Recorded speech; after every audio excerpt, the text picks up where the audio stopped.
Welcome back. Now this video is going to be a little quick demonstration on how to replace the wicks on your old GE electric fans. And other fans are similarly built. Now this is a 1940 GE Vortalex 16-inch model. And in 1940 the Vortalex had two oil wicks, one in the front and one in the rear.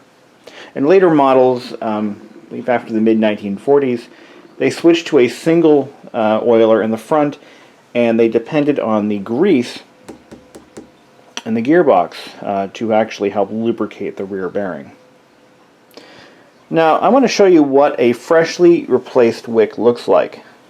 This is the rear oiler from this Vortalex. And here is the original wick that was installed in 1940. And it is made from the same material. It is felt.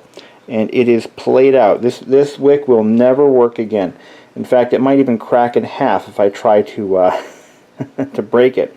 Now, after just like that. After 76 years, these wicks begin to actually after just about a decade or two, they start to kind of fill up with solids, and you know, the oil begins to solidify. It begins to degrade, and over time that can build up and build up and build up, and it just turns into nothing. So we're going to take the front oiler off, and we're going to take a look at what it looks like. It has not been done yet. And here she is. Now these wicks, these are soaked in oil. I actually had freshly oiled these when I put this fan back together.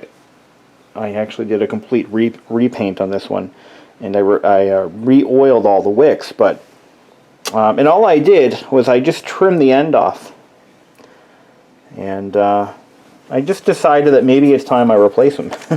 But side by side, this is what they look like, old and new. Pretty disgusting, isn't it? The good thing is you can buy this wick material from any vintage fan supply store. In fact, I bought this stuff off eBay from a company called Vintage Wire and Supply Co. And for reference, they sell 3 different sizes. I think 5/16, 3/8, no, excuse me, 1/4 inch is their largest.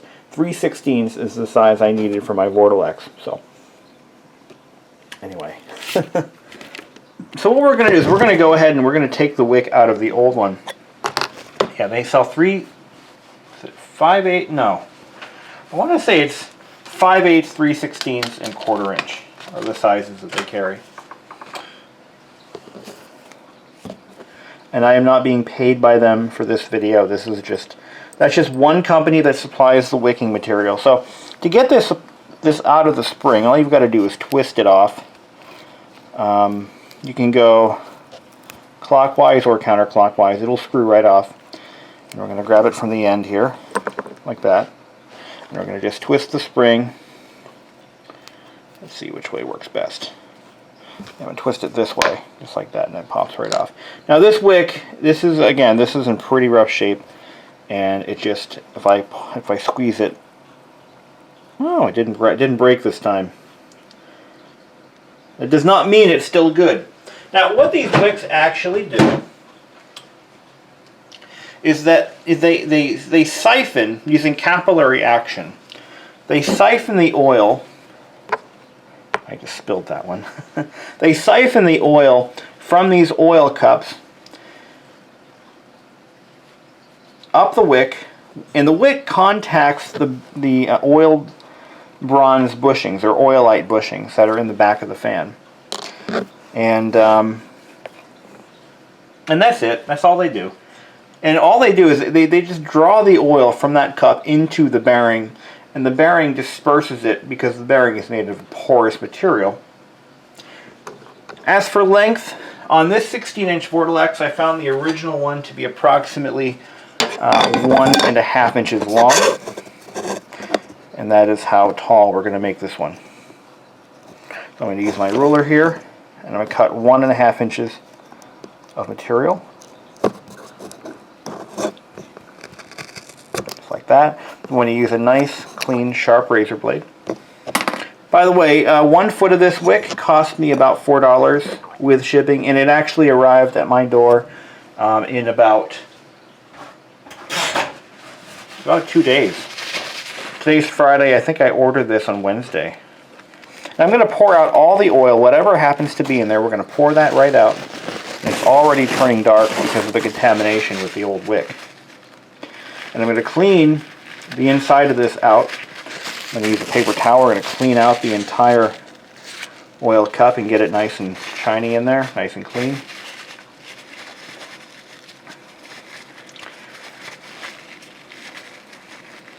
And after we do this fan, we're going to go into the 12-inch that I just put back, that I just repaired. We're going to do that one too. So we're going to do 2 Vortalexes in one video.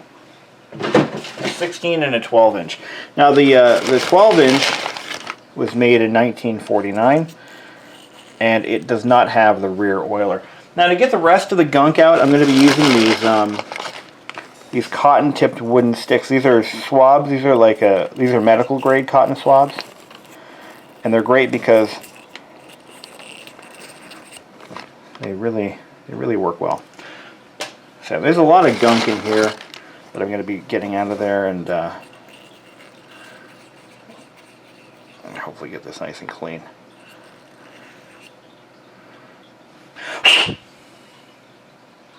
Okay, that's almost good enough.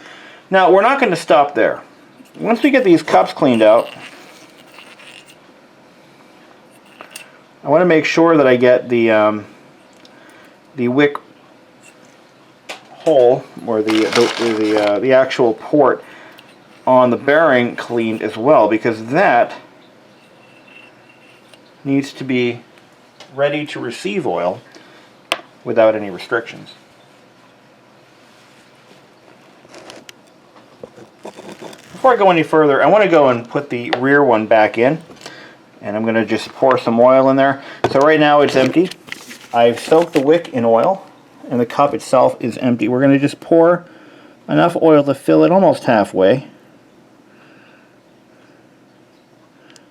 You don't want to fill these up completely because, oh, the oil is just going to spill right out. So to make sure you don't overfill it, and I overfilled this one deliberately. That's what I'm going to say, and I'm sticking to it. You want to press the wick down into it and make sure that the oil doesn't spill over. And we have a little bit of oil spillage, so we're going to just drip some of that out. You don't want too much oil in there. There we go. Yeah, that should be fine. Okay, so we are ready to reinstall the rear wick.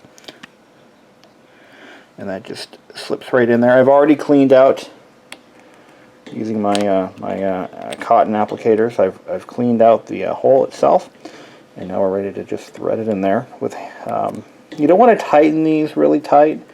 There's no need to do that. They should be finger tight. And I'm going to clean off all that excess oil. Just tight enough so it's firmly in place, and we're going to wipe off any excess oil, just like that. I'm going to give it a little tweak with a flat blade screwdriver, just a slight tweak, just to, I don't think it's fully seated in there. There we go. Yeah, that's enough. Okay, now we're going to thread on the new wick for the front oiler.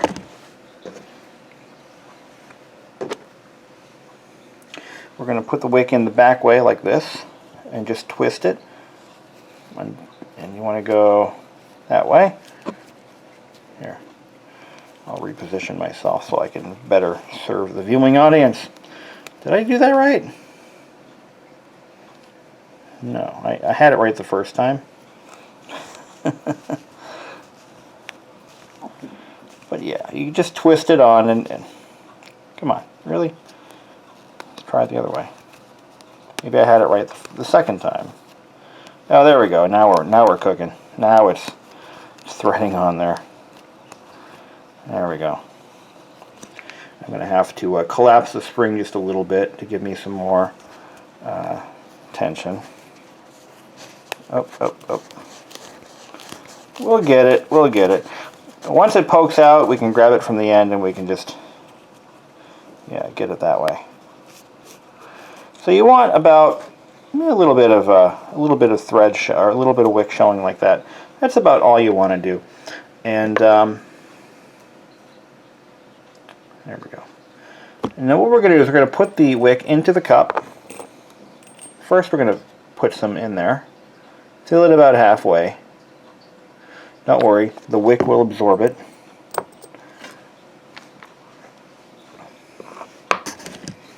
And we're going to just press it down in there a little bit and let it completely absorb. Yeah, if you just let it sit there, eventually it'll all wick through. But I'm going to speed the process up a little bit by just applying some to the top and let it drip down the side. There we go.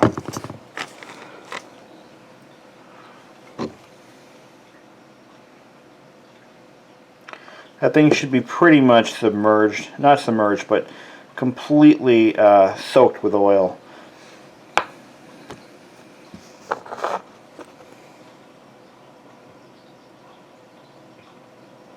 It's amazing how little oil it takes to fill this cup when everything is installed correctly. And that should be enough oil to last a few years. What happens to the oil is that it does kind of, some of it will sling off of the shaft over time. Some of it will turn into a varnishy, gummy substance, which is basically what those old wicks were coated with. Oil does not evaporate. It doesn't do that. So it's not evaporating, but it gets slung off of the shaft, and it winds up landing in the oil trough at the end of the bearing. Makes a mess. That's what happens to the oil when it finally goes away. The oil should be changed every couple of years. Yes, these appliances do need regular maintenance. And it doesn't end there. It doesn't end there, because you want to make sure that the gearbox is properly lubricated as well. And I'm going to go ahead and we're going to open up that gearbox in this fan and take a look at how much grease is in there and make sure that it's flowing correctly. Before I go any further, I'm going to take my Q-tips, take a couple of them. We're going to make sure that the bearing the bearing port is nice and clean. It's actually not that bad. I did clean this one out a couple of years ago when I put the fan back together again. Now this one, it was not restored, it was repaired, it was repainted for daily use. I actually use this fan. My fans are not they're not just for display, they're for use too. One of the reasons I buy these old fans is because they're the best examples of what they are available. You cannot buy a decent fan anymore. And the ones that Dyson is trying to convince consumers to blow their hard-earned cash on, they just aren't worth it. Look at how dirty that is. They're just not worth the money. You can pay $400 for a Dyson fan that's probably going to break down in 5 to 10 years. Or you can find a nice restored antique fan and pay the same $400 and knowing full well that it will outlive you. It will outlive your kids. It will outlive your grandkids if it's properly maintained. You can't maintain a Dyson. You get what you pay for. Actually, in that case, you really don't get what you pay for. And I've used one of those Dysons once. It was at I was staying at someone's house, a relative's house, while I was vacationing in their area, and they have one of those, $400 Dyson fans, and you know something? It had the most annoying sound I've ever heard. I had to turn it off and sleep in silence because it was so bad. They sound horrible. I would rather, and Dyson's claim to fame is, we don't do buffeting. Well, guess what? You've replaced air buffeting with something even worse, somehow. Through engineering, I don't know. Over-engineering, perhaps? That's nice and snug. So that is how you replace the wicks on a GE Vortalex. And I can tell you that since I've worked on one, the early GE AOU fans are the same exact way. In fact, most GE fans with oilers are going to be the exact same process. Try to keep the wick the same size as the original. About 1.5 inches for a Vortalex like this 16-inch example. And we're going to fire it up and see how she sounds. Now we're not going to notice any difference because, well, the oil that was in there was actually still pretty good, and it was, the old wicks were drawing in oil, but not as well as they could be. So here we go.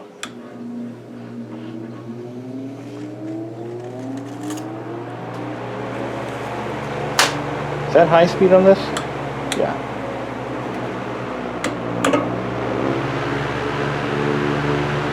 Not bad. Let's take a look at the 12-inch Vortalex and see how that one looks.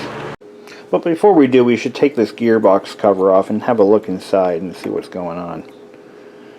So this is grease that I put in about almost 3 years ago.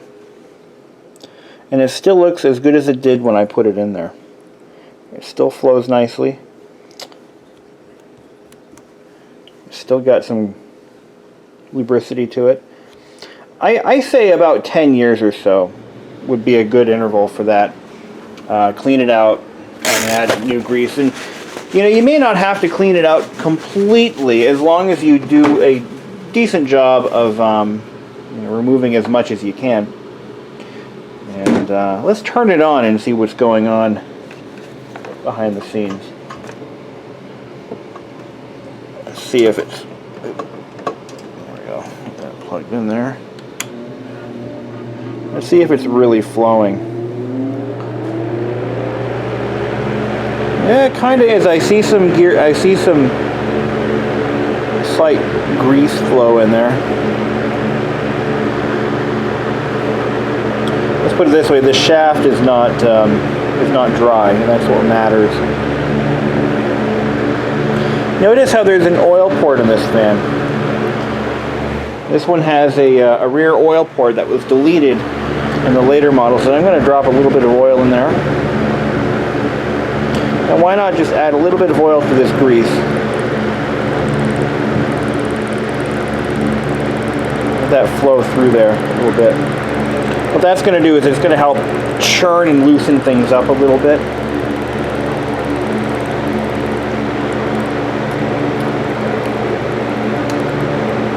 Kind of like a mixer. That's going to replace some of the oil that was lost from sitting. What happens is that oil will eventually separate and it'll drop into this cup under here. And that's how you know you've lost most of your lubrication.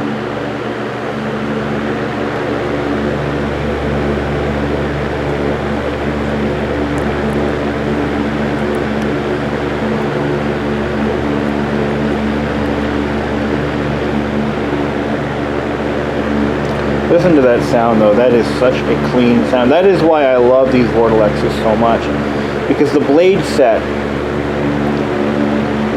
and the heavy cast metal parts help absorb excessive sound. The blade sets produce a very clean and very soothing whoosh. Very satisfying and very nice to say. Very nice to fall asleep to. If you're like me and you can't sleep in silence, these things are just amazing.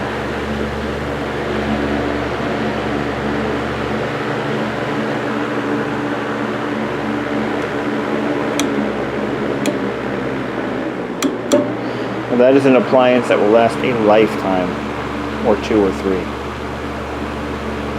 Now let's finally, without further ado, we're going to take a look at our 12-inch and replace the wick in that one too. Alright, now this is my 12-inch 1949 Vortalex, and we're going to take this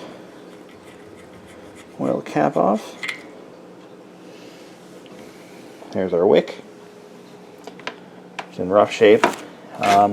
This one actually, this one is hard as a rock. Right in the midsection of this wick, it is completely solidified. There's absolutely no capillary action left in it. This thing is done for. And yeah, and we're going to replace it. So we'll dump out the oil that I just put in there a couple days ago, just to start it over.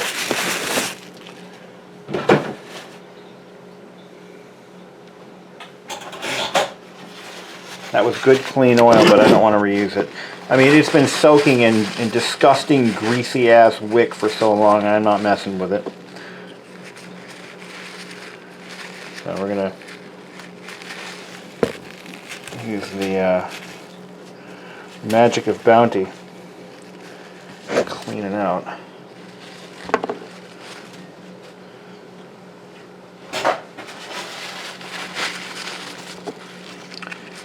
Because I just cleaned this one out, it's not so bad. This is a very important thing to do. I mean, a lot of people buy these fans, they don't really know. I hope a lot of these, you know, we'll call them new antique fan collectors. I hope they're doing their research. I hope they're watching the videos that myself and others are putting out. And I'm hoping that they're learning something from the process and saving these appliances for future generations. The only way to make these things last, you know, is to take care of them. And it's like buying a Toyota Camry knowing that it's a reliable car and never changing the oil. You know, if you do that, well, of course it's going to blow up on you. You know, just because it's a reliable, well-built vehicle does not mean it doesn't require maintenance. And these antique appliances are no different. Now, by soaking this wick in oil, it has loosened up substantially. When I first started with this, it couldn't even flex this much. But like the others, it'll probably snap if I fold it over. No, surprisingly not. So soaking it in oil has kind of brought it back to life, but it's not in a way that's sensible, and it's better to simply replace it rather than mess around with an old wick. Now, I forgot to get the exact measurement off that old one before I threw it away, so let's do that. Do that right now. This one is 1.5 inches long. So we're going to cut our new wick to be that length. 1.5 inches, using my ruler here. And a nice sharp razor blade. There we go. Slice. Perfect. Okay. We're going to thread it in to our spring.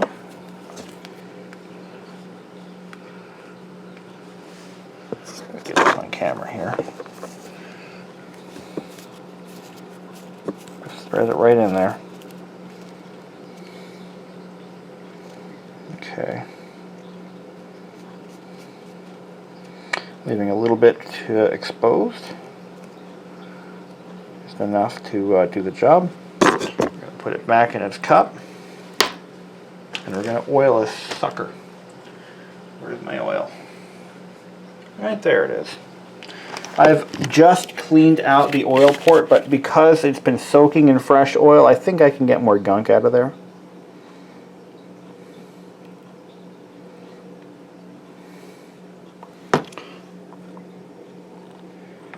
Yeah. Now, you'll find that a lot of antique fan manufacturers, including GE, did not use oil cups on some of their other products, and that's because they were less quality. They were lower quality, and they were not meant to last as long as some of these more expensive models. The Vortalexes was considered a fairly costly appliance when it was new, and it was a very well-made product. So, as a result of that, it got the better treatment. It got the grease cups. It got you know, a nice heavy-duty base with a nice heavy-duty motor. It got the better components when compared to lower-end or lesser expensive GE models. And the same is true for some of the lower quality manufacturers like for example, Bursted or Edison or any of those other manufacturers, Handy Breeze, you know, they were not given the oil cup treatment. Many of those lesser expensive fans had a simple felt washer that simply got soaked in oil during production. And you could, a lot of those, you could simply re-oil later on by just dripping in oil into an oil port that would re-soak the felt washer.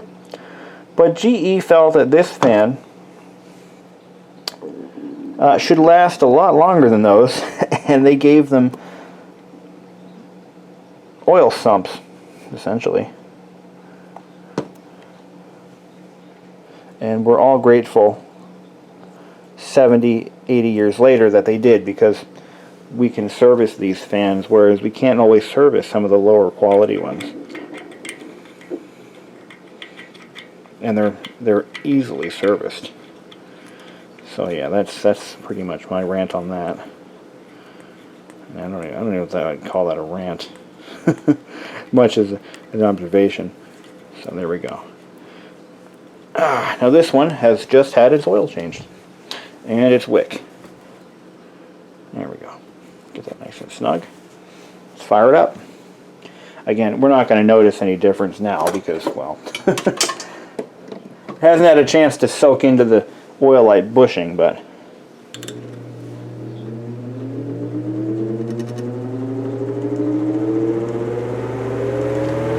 now this is a high revving fan when compared to the 16-inch.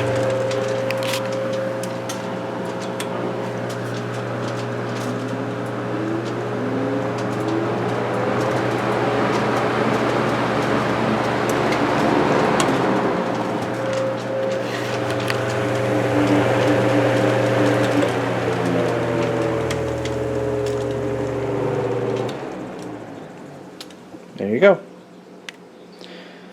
And now you know not only why it's important to change the wicks in these antique fans, but it's also, you now know how easy it is to simply maintain those bearings.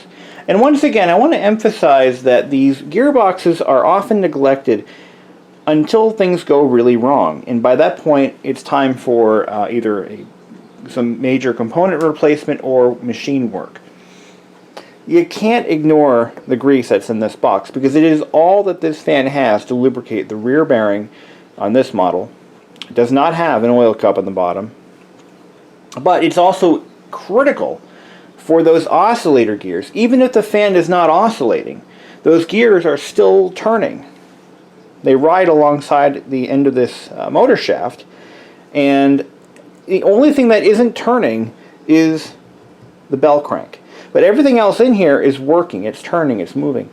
You have to make sure that that grease is replaced at regular intervals, or you will destroy those bearings and the gears.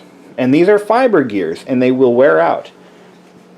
Trust me, I know. I've been there. So you've got to make sure that that is all properly maintained, and these suckers will last longer than you can imagine. And that is why they don't make them like this anymore, because literally they will last longer than every appliance in my house that was made recently. I mean, that coffee maker might last 5 years. That blender, if I used it, probably 5 to 10, maybe 15 years. That mixer, oh, that's different. These KitchenAids, these are built the old way. These are built to last. You could probably get 60, 70 plus years out of them. But this fan will go forever.